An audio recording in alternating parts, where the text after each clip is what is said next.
Hello everyone, welcome to Vardhaman. Myself Dr. Ramesh.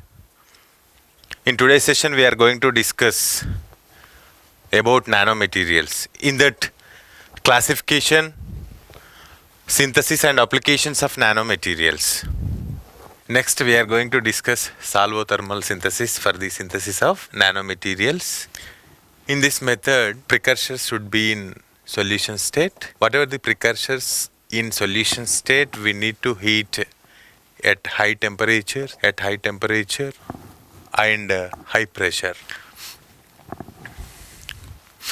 By using this method, we can prepare different types of materials such as metals, semiconductors, ceramics and polymers. Here, the temperature range is 100 degrees to 1000 degrees centigrade and the pressure is 1 atmosphere to 10,000 atmosphere pressure. In this method, we have to take the precursors in the form of solution and we need to apply high temperatures and high pressures. The reaction should be in a closed system.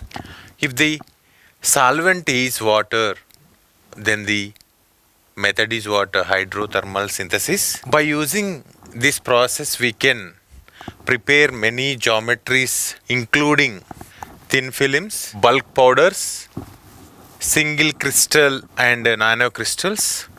In addition to this, the morphology of the compound may be 3D, 2D rod-like structures or wire 1D of the crystals formed. By using this method, we can prepare different geometry having materials like thin films, bulk powders, single crystals and nanocrystals. In addition to the morphology, 3-dimensional, 2-dimensional, 1-dimensional compounds also we can prepare by using this method. This is what kinetically controlled reaction. This is kinetically controlled reaction. Example, best example for solvothermal synthesis is preparation of zinc oxide nanoparticles. Preparation of zinc oxide nanoparticles is best example for the synthesis of solvothermal. Synthesis of zinc oxide nanoparticle is best example for solvothermal synthesis. For the preparation of zinc oxide nanoparticles, NaOH is required. NaOH and zinc nitrate purity is 99%. These two chemicals are dissolved in solvent. Then we need to stir the solution for 30 minutes to form a homogeneous solution or uniform mixing. For the uniform mixing, then we need to add surfactant which is used to remove dust particles which are present in the reaction mixture solution. Later we need to sonicate for 45 minutes to mix the solution uniformly. Sonication is a process which is used to mix the solution uniformly. Then this is what autoclave. Autoclave or thermal reactor. Autoclave or solvothermal reactor. It is a closed container. After sonication process reaction mixture solution, we need to place into the autoclave and apply high temperature and pressure. The temperature is 180 degrees centigrade. After placing reaction mixture solution into autoclave, we need to maintain 180 degrees centigrade temperature for 3 hours and high pressure. After that, wash the samples with water and ethanol to remove impurities. After removing impurities, we need to dry the compound. In a oven at 60 degrees centigrade for 24 hours. After 24 hours, we will obtain our desired product. That is what zinc oxide nanoparticles. After getting zinc oxide nanoparticles, we need to confirm whether it is zinc oxide nanoparticle or is there an impurities. That can be confirmed by the doing some characterization techniques. After getting zinc oxide nanoparticles, is there an impurities, and the phase of zinc oxide nanoparticles can be confirmed by doing characterization and characterization techniques. That is what XRD. X-ray crystallography. XRD means X-ray diffraction spectroscopy. X-ray diffraction spectroscopy, which is used to find out the structure of the crystal or structure of the compound. Let me repeat. Here, zinc oxide synthesis of zinc oxide nanoparticle is best example for solvothermal synthesis. To prepare zinc oxide nanoparticle, NaOH and zinc nitrate are the reactants which should be dissolved in solvent, and that solvent must be stirring for 30 minutes to mix the reactants into that solution, and after that we need to add surfactant to remove is there any dust particles or impurities. After that we need to sonicate the reaction mixture for 45 minutes to get the uniform mixture of the solution or reaction mixture solution. After that reaction mixture solution we need to place into the autoclave. After that the reaction mixture should be heated at 180 degrees centigrade for 3 hours at high pressure. After 3 hours we need to wash that samples with water and ethanol to remove impurities. Okay. After removing impurities or after washing the samples, then the compound is dry in a oven for 24 hours at 60 degrees centigrade.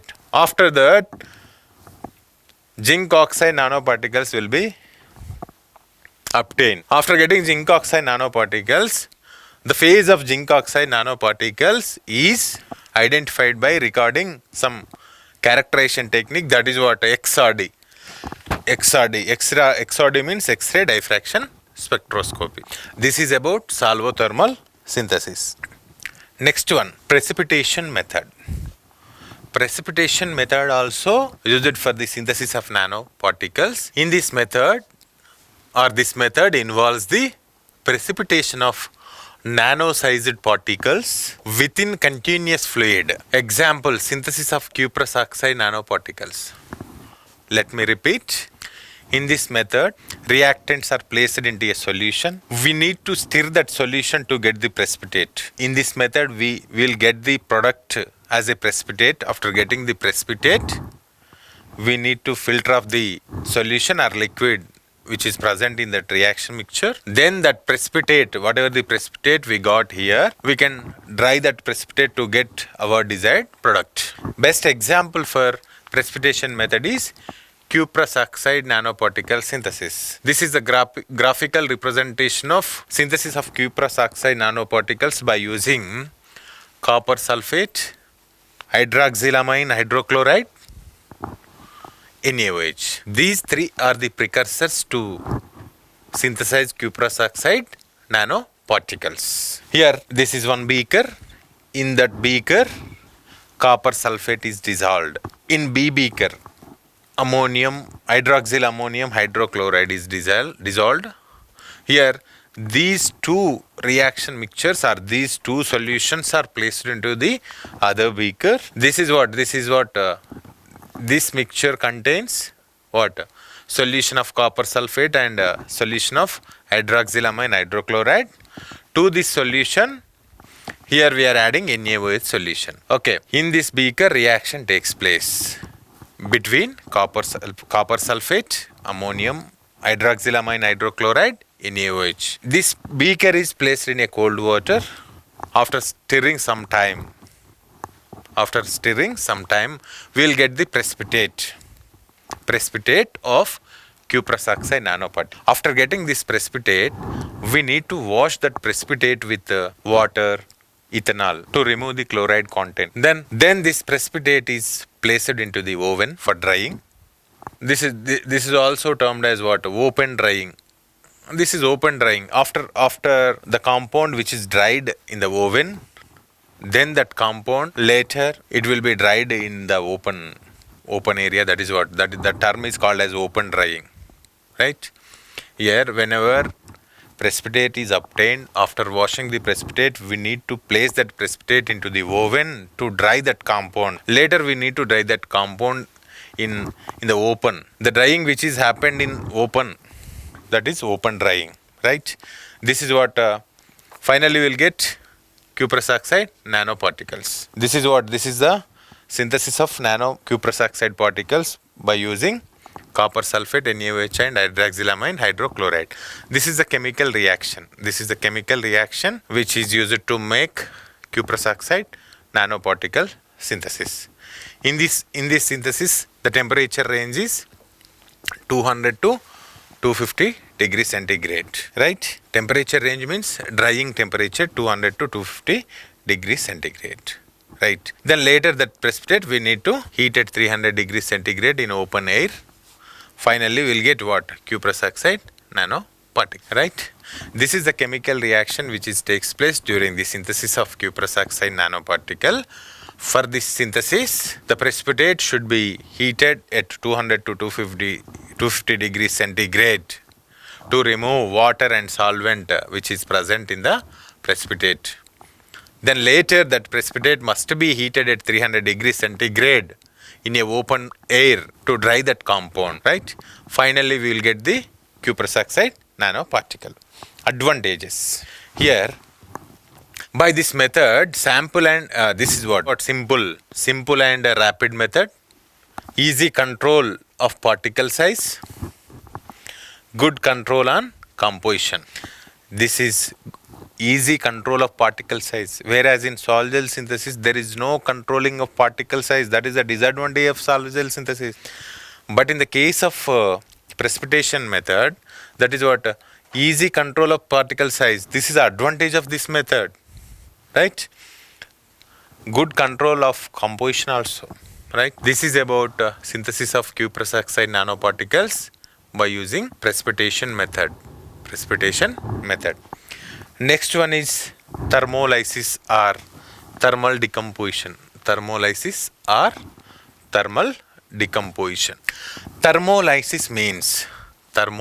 means in the presence of high temperature or by the applying of high temperature, the compound breaks into small pieces. Like that, decomposition of composition takes place.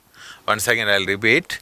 Thermolysis or thermal decomposition means at high temperature, decomposition of compound will leads to form nanoparticles. At high temperature, decomposition of precursor into the desired nanoparticle is known as thermolysis or thermal decomposition, right? For this method, reactants must be in solid state or solid materials is heated beyond its decomposition temperature in an evacuated furnace tube. Then this precursor or solid material converted into desired product or desired nanomaterial or respective nanomaterial, right? The precursor material may contain metal cation and molecular anion or organic solids. Best example for this method is preparation of lithium metal nanoparticles or preparation of lithium particles by using lithium azide. This is what? Lithium azide. LiN3 is lithium azide. Here, preparation of lithium particles by heating lithium azide in a quartz tube under vacuum. Okay. Example is synthesis or preparation of lithium particles by using lithium azide. For this method, we need to take the lithium azide in a quartz tube under vacuum and apply more heat energy or apply the temperature more than its decomposition. Then this chemical reaction will be takes place. Here, 2 moles of lithium azide. This is in solid state. At high temperature converted into 2 moles of lithium. This is solid and 3 moles of N2 gas. This is our desired lithium nanoparticle, right? Here lithium azide temperature range is 375 degrees centigrade. And so again I will repeat. Lithium azide at 375 degrees centigrade decomposes into lithium nanoparticles plus gas, ammonia gas, which is evaporated very easily or which can escape easily from that tube, right? Finally, we will get lithium particles. These lithium atoms are particles joined together form lithium nanoparticles. This is what thermal decomposition or thermolysis. This is the thermal decomposition operators. This is the thermal decomposition operator. This is the slat which is for what sample. We need to place the sample here. This is what quartz tube. This whole setup is present in the furnace. This is what furnace, right? Here this is a mechanical pump which is used to generate a pressure, right? Here that is sample. This is furnace which is used to create the temperature. That is evacuated tube. The overall reaction takes place in the quartz tube only, evacuated quartz tube only, right? This is the operators of thermal decomposition, right? Next, applications of nanoparticles. Applications of nanoparticles. First one is biomedical applications. Silver based nanoparticles are used for coating on wound dressings. Silver based nanoparticles are used for coating on wound dressings, right? Next, these are also nanoparticles are also used for cancer detection. In cancer detection, quantum dots are used. Quantum dots, nanocrystals are used, right? One more is there, that is what? Cancer detection, ferrite nanoparticles. Ferrite nanoparticles are used to detection of cancer. And nanoparticles are used in drug delivery systems. Nanocrystalline silicon carbide used for artificial heart valves. Here, implanted glucose biosensors coupled with insulin release systems to control sugar levels. Here, implanted glucose biosensors which are made by or which are nanoparticles to control the sugar levels, right? Nanoparticles are also used in tissue engineering to repair or reproduce damaged tissues.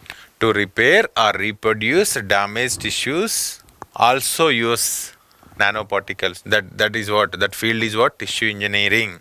In tissue engineering also nanoparticles are used to repair and reproduce the damaged tissues. Next, second one is electrical devices. Electrical devices like circuits, cable and wires, solar cells, nanoram, carbon nanotubes. Carbon nanotubes are used as nanorams, right? Next, display devices, carbon nanotube transistors. These are the applications of nanoparticles in the field of electrical, right? Next, environmental applications. Environmental applications. Cleanup soil contamination and pollution biodegradable polymers. Treatment of industrial emissions. Water filtration. Preparation of sunscreen lotions by using zinc oxide nanoparticles. Zinc oxide nanoparticles are used to prepare sunscreen lotions. Sunscreen lotions. Next, antibacterial clothing. Nanoparticles are used to make antibacterial clothings, right? Next, automobiles. Effective and efficient nano-based coatings for automobiles, right? Next, nanotechnology for lightweight and higher strength automobile bodies. Safer and secure mirrors and windows. Safer and secure mirrors and windows also made by nanoparticles in the field of automobiles. Efficient and durable nano-based tires. We can prepare efficient and durable nano-based tires also by nanoparticles, right? Nanotechnology for an efficient engines, right? These are the automobile applications of nanoparticles. Next, food industry, right? The targeted delivery nutrients, bioactive molecules through nano encapsulation. The targeted delivery of nutrients and bioactive molecules through nano encapsulation, right? Next, the use of biosensors to detect, quantify pathogens and alteration of food composition of fruit and vegetable preservation by edible films, right? Let me repeat, the use of biosensors to detect and quantify pathogens which are present in the food and alteration of food composition and fruit and vegetable preservation by edible films, right? Next, Potential applications of nanotechnology in food chain include food storage, food quality control, food formulation and food packaging. Right? Here examples, that is what? Silver, zinc oxide, magnesium, silicon oxide nanoparticles used in food packaging, oxidation of contaminant, antibacterials. Right? Next, iron, chromium, alumina, nickel, alumina nano compounds or nano composite is used to enhance shelf life of food production and food packaging. Here, iron, chromium, alumina or nickel alumina based composites are used to enhance the shelf life of food production and food packaging. Shelf life means the expiry date of food or the what? The lifetime of food, right? For the rice, lifetime is what? For the rice, shelf life is 12 hours, right? Just like the food shelf life is increases, and shelf life will be increased by using iron, chromium, alumina or nickel alumina, right? Nickel alumina composites. These are the applications of nanoparticles in various field. In this video, we have covered synthesis of nanoparticles by using sol-gel method, salvothermolysis, precipitation method and thermal decomposition or thermolysis, and the applications of nanoparticles in the field of various field like biomedical, electrical devices, environmental, automobile, food industry. Thank you.